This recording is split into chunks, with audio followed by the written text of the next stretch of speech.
Hi, I'm Lucas Flatter. I went to RIT for game development in 2014. I've run 5 marathons, five.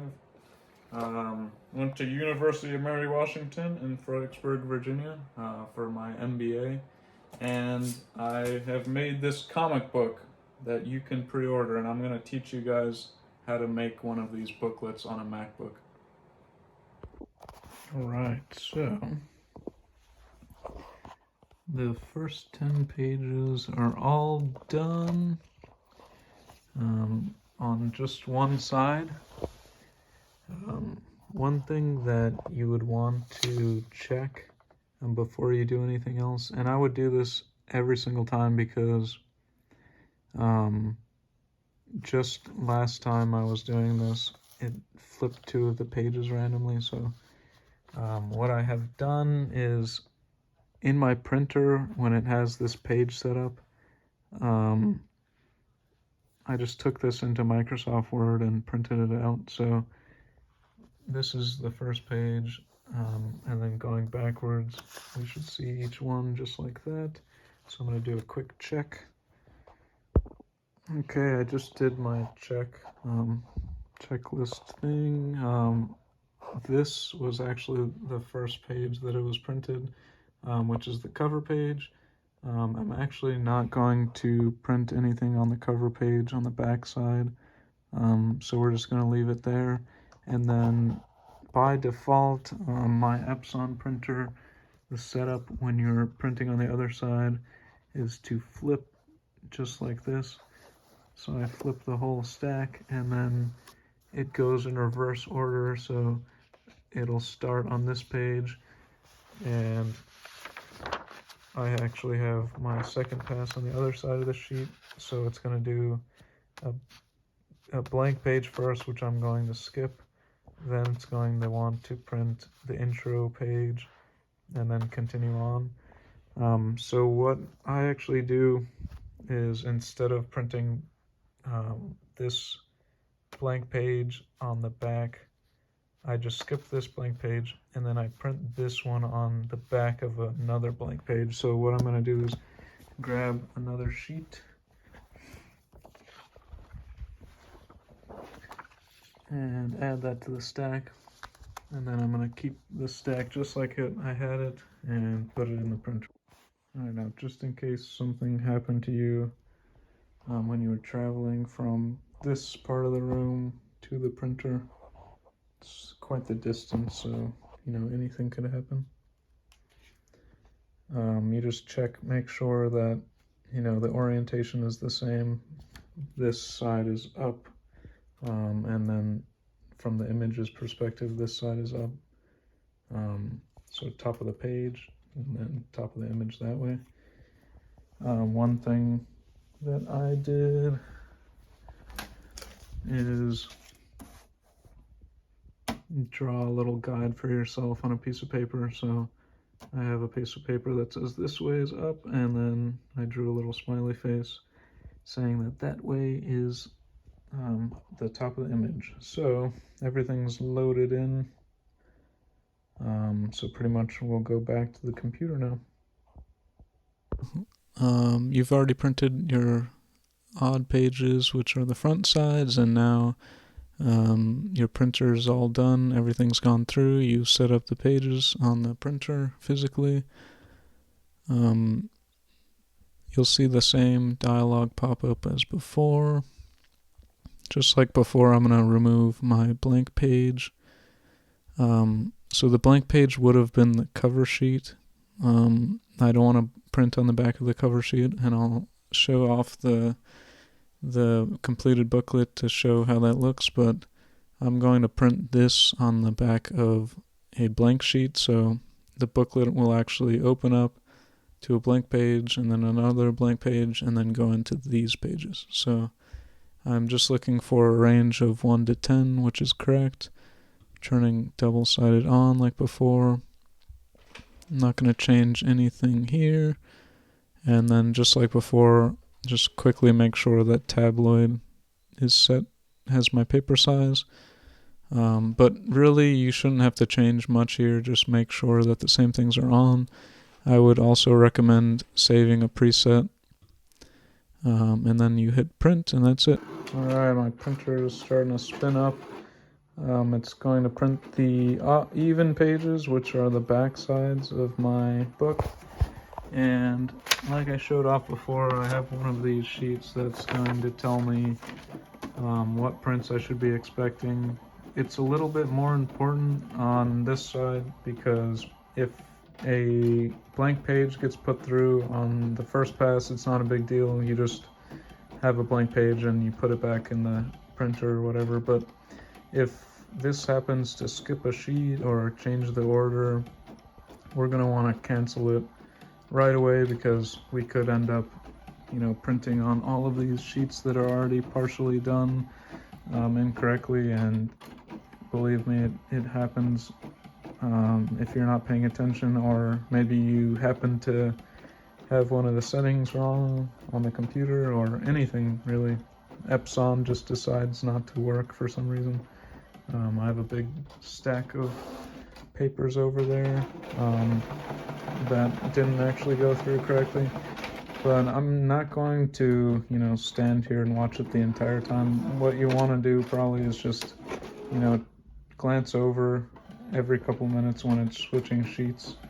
As you can see, it's done the first page correctly, so I just want to make sure it's doing these pages in the right order, and that's pretty much it. There's nothing to it. Alright, so we're going to talk about paper really quickly while my side twos are printing over there. So my printer, this is the maximum size, 13 inches by 19 inches. This is a matte paper. It's double-sided.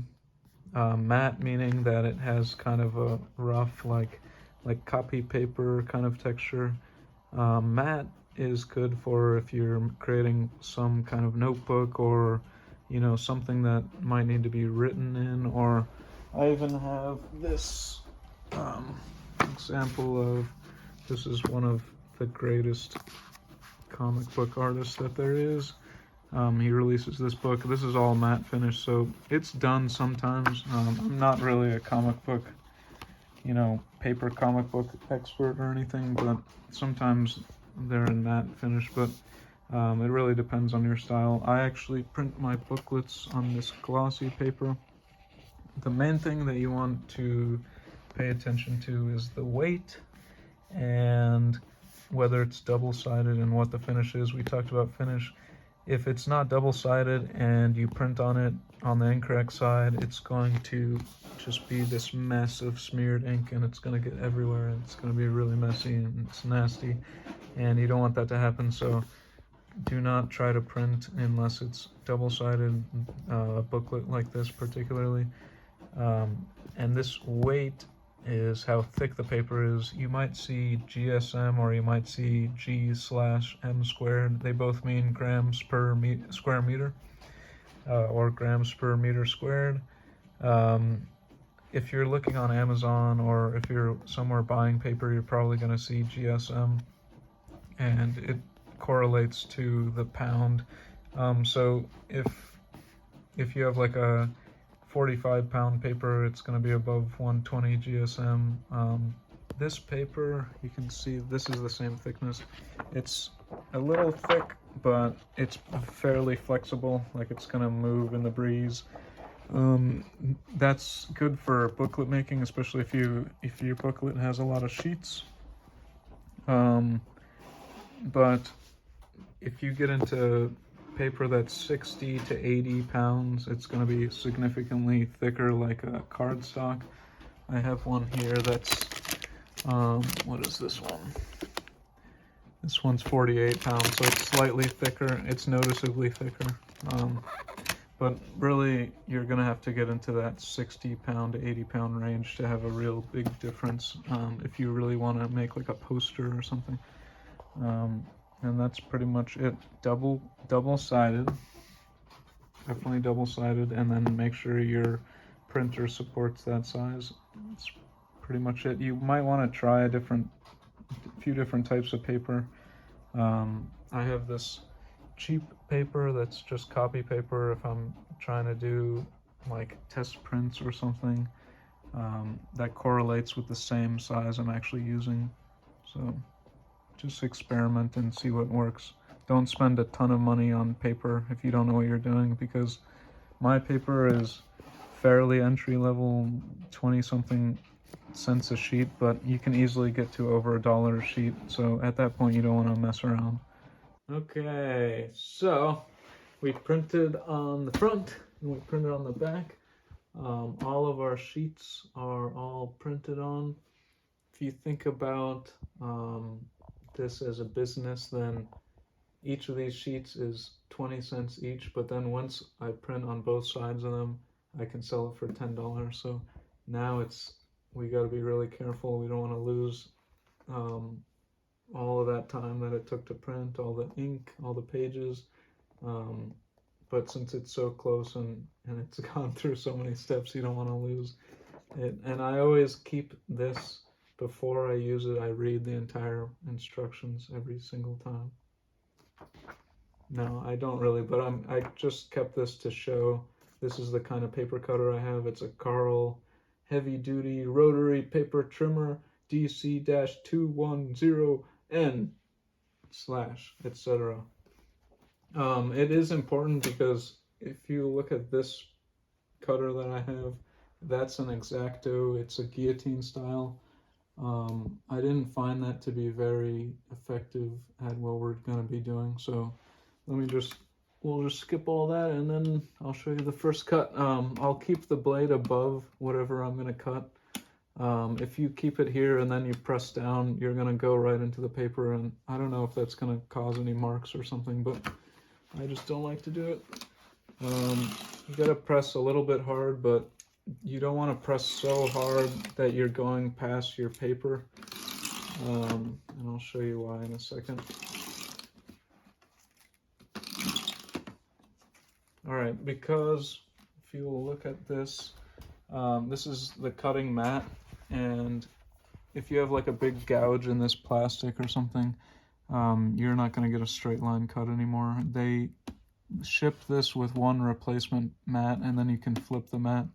But I just don't want to ruin, I think I already pretty much ruined the other side of this one. That's why I've already flipped it, but just be careful with it.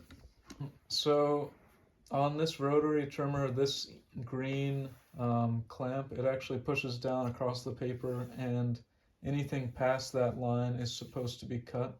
It's not always perfect, and if you have a bunch of paper like jammed in there, I've seen it sometimes make worse cuts in those cases. And then another thing, and I'll show you that in a minute, but you don't want to make a cut that's smaller than, say, 5 millimeters, just off the top of my head. All right, so this, it's pretty important to be precise, like in this step, like when you're clamping everything, because you don't want pages that are like way off. And also, if I have one page that's like this, and then it gets cut at an angle, I'm going to ruin that whole page potentially. So you want to make sure that you've got everything, you know, tapped down on both axes, if you will, both the top, you know, the bottom part and this side part. This tool will help you push the side part, but what I'll usually do is like get it pretty close to where I want it, and then use this tool, which it's not really meant to be used this way, but it doesn't fit on this side. Just tap it a little bit, and the other side's magnetic, so if you just plop that, and then you can use your other hand, hold your hand here so that it doesn't go past where you want it to. When you're pushing, you'll kind of feel it go past. Sometimes you go a little too far, potentially, but I'm trying to go to this dotted line actually, so I'm going a little further until I'm just past the dotted line, because I don't want that line to exist on the print once I'm done with this step. So once I clamp it down, you should see a pretty straight line, and if it doesn't look perfectly straight, it's probably because we've already made a cut, and you know, every time we cut this paper, it's getting less and less like perfect as it was manufactured.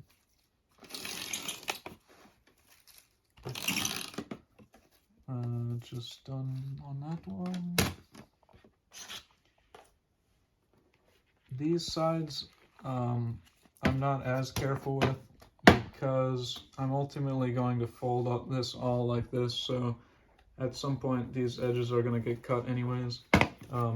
As long as you've got like a tight bottom and then I just kind of do this one by hand pretty much. I'm not quite as careful anymore. Just make sure that the line is straight. I mean, do the same thing you would do with the tool. Make sure that it's straight across on this straight edge. And then I clamp it down.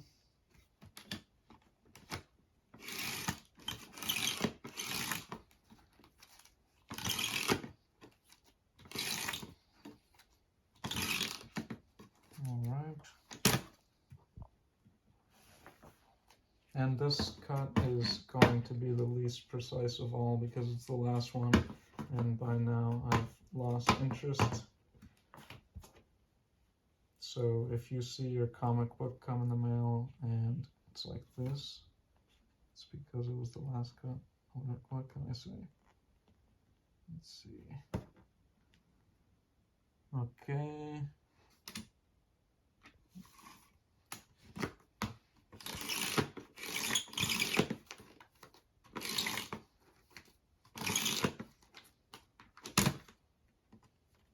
Okay, all done. Right, so I have all of my sheets cut along the cover, and I actually had cutting lines that I used from the computer. And basically I want the booklet to be sitting open like this. This is how it's going to look open. And then I'm going to fold each of these one by one, and then there's one more step to put them all together before they're stapled.